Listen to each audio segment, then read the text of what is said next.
নমস্কাৰ মই প্ৰিয়ংকা আশা কৰো আপোনালোক সকলো বহুত ভালে কুশলে আছে আজি হৈছে মাৰ্চৰ ৮ তাৰিখ আজি আন্তৰ্জাতিক নাৰী দিৱস আৰু আজিৰ এই নাৰী দিৱসৰ শুভেচ্ছা মই প্ৰতিগৰাকী নাৰীকে জনালো লগতে নেদেখাজনৰ ওচৰত প্ৰাৰ্থনা কৰিলো যাতে প্ৰতিগৰাকী নাৰীয়ে শাৰীৰিক আৰু মানসিকভাৱে সবল সুস্থ আৰু শক্তিশালী হৈ জীৱনৰ পথত সুন্দৰভাৱে জীৱনটো সুন্দৰকৈ উদযাপন কৰি আগুৱাই গৈ থাকিব পাৰে আৰু আজি আন্তৰ্জাতিক নাৰী দিৱস হিচাপে মই নাৰীসকলৰ লগত জড়িত বা নাৰীসকলৰ কাৰণে কামত আহিব পৰা অত্যন্ত দৰকাৰী কথা কেইটামান ভিডিঅ'টোত কম গতিকে আহকচোন বাৰু ভিডিঅ'টো শেষলৈকে চাই থাককচোন আমি নাৰীসকলৰ দায়িত্বও বহুত বেছি নিজে পঢ়া শুনা কৰাৰ উপৰি নিজৰ চাকৰি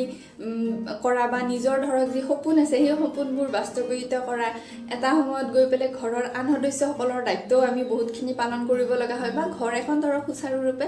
পৰিচালনা কৰিব লাগে আৰু এটা সময়ত গৈ পেলাই সন্তান জন্ম দিয়া আৰু সেই সন্তানসকলকো সুনাগৰিক ৰূপে গঢ় দিয়া ইত্যাদি কৰি আমাৰ মানে দায়িত্ব বহুত বেছি তাৰ উপৰি জীৱনৰ ঘাত প্ৰতিঘাতসমূহতো আছে এই সকলো নেওচি সুন্দৰভাৱে জীৱনটো উদযাপনো কৰিব লাগিব আমি নহয় জানো এতিয়া কথাটো হৈছে এই সকলোবোৰ দায়িত্ব পালন কৰিবলৈ যাওঁতে আমি শাৰীৰিক আৰু মানসিকভাৱে যথেষ্ট শক্তিশালী হ'ব লাগিব নহয় জানো সেইকাৰণেতো আমি নাৰীসকলক ধৰক মা কালী মা দুৰ্গা আদিৰ দৰে প্ৰচণ্ড শক্তিশালী দেৱীৰ লগত তুলনা কৰা হয়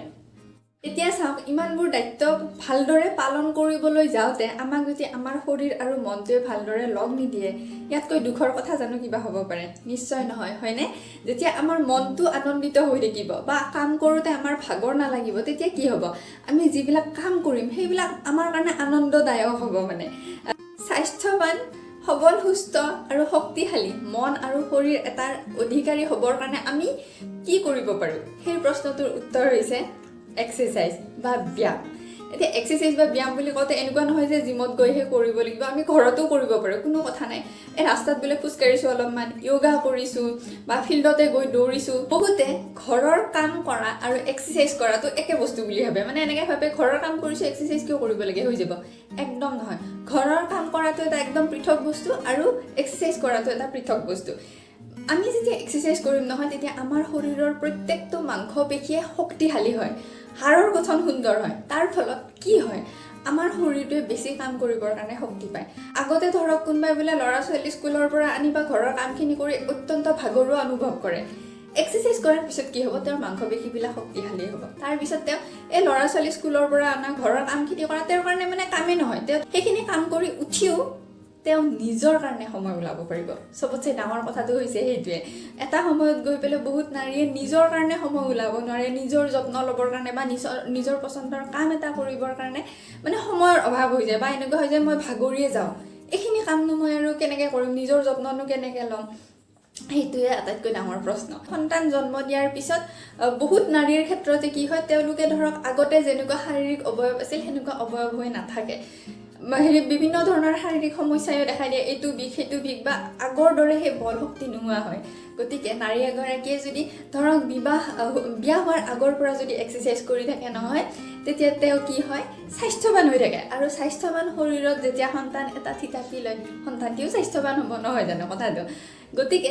তেতিয়া কি হয় সন্তান জন্ম দিয়াৰ পিছত তেওঁলোকে সেই আগৰ দৰে শক্তিশালী হৈ থাকে আৰু সেই সন্তান জন্ম দিয়াৰ পিছত যি ধৰক পেটটো বহুত বাঢ়ি আহে বা পেট ওলাই যোৱা সমস্যা সেই বিয়াৰ আগৰ পৰা যদি এক্সাৰসাইজ কৰি থাকে সেই সমস্যাটো তেতিয়া তাৰমানে দেখাই নিদিয়ে আৰু নাৰীক সৌন্দৰ্যৰ প্ৰতীক বুলি কোৱা হয় প্ৰত্যেকগৰাকী নাৰীয়ে জীৱনৰ প্ৰতিটো বয়সতে আনকি বাৰ্ধক্যৰ সময়তো সুন্দৰ হৈ থাকিব নিশ্চয় বিচাৰে আৰু এক্সাৰসাইজে হৈছে এটা এনেকুৱা বস্তু মানে এক্সাৰসাইজ কৰি থাকিলে কি হয় আনকি বাৰ্ধক্যৰ সময়তো মানুহগৰাকী ধুনীয়া হৈ থাকে মানে ছাল সুতৰা নপৰে ধৰক বা ছালৰ উজ্জ্বলতা যি থাকে সেয়া থাকে বা মানে কি হয় সুন্দৰ হৈ থাকে আৰু কথাটো তেনেকুৱা আৰু এটা ডাঙৰ কথা যিহেতু সন্তানে বেছিভাগ সময় সৰুকালত বেছিভাগ সময় মাকৰ লগতে থাকে গতিকে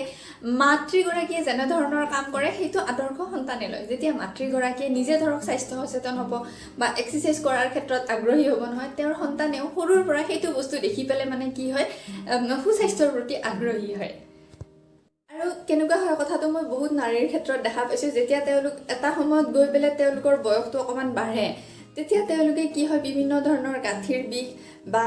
হাড়ৰ বিভিন্ন ধৰণৰ সমস্যাত ভুগে বা বিভিন্ন ধৰণৰ অন্য সমস্যাটো ভুগে যাৰ ফলত তেওঁলোকে নিজে নিজৰ নিত্য নৈমিত্তিক কামখিনিও কৰিব নোৱাৰে অন্যৰ ওপৰত ভৰসা কৰিব লগা হয় সেইকাৰণে মই আপোনালোকক ক'লোঁ এই ধৰক সৰু কালৰ পৰাই মানে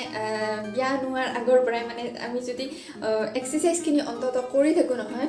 আমি মানে পিছত গৈ সেই বেলেগৰ ওপৰত ভৰসা কৰিব লগা নহয় এতিয়া আমাৰ নাৰীসকলৰ কাৰণে আজি মই এক্সাৰচাইজৰ কথা বা ব্যায়ামৰ কথা আপোনালোকক যিখিনি ক'লোঁ ইয়াতকৈ আৰু বহুত বেছি উপকাৰিতা আছে এক্সাৰচাইজৰ মই আজি থুলমূলকৈ ক'লোঁ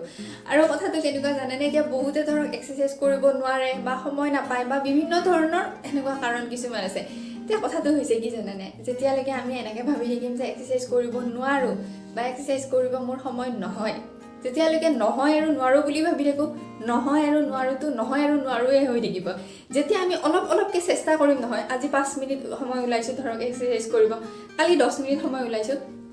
এনেকৈ ওলাওঁতে এটা সময়ত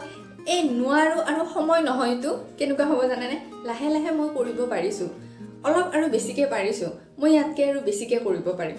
সেইটোৱে চেষ্টা কৰিলেহে নহয় আৰু নোৱাৰোঁতো অলপ পাৰিছোঁ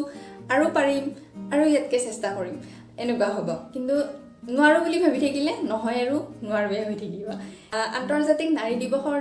দিনাখন মই নাৰীসকলৰ কাৰণে এইটো যিটো সৰু ভিডিঅ' এটা বনালোঁ আশা কৰোঁ প্ৰতিগৰাকী নাৰীৰে এই ভিডিঅ'টো অকণমান হ'লেও কিবা এটা কামত আহিব ঠিক আছে তেতিয়াহ'লে মই প্ৰিয়ংকাই আপোনালোকৰ পৰা বিদায় লৈছোঁ স্বাস্থ্যৱান শৰীৰ স্বাস্থ্যৱান জীৱন বাই বাই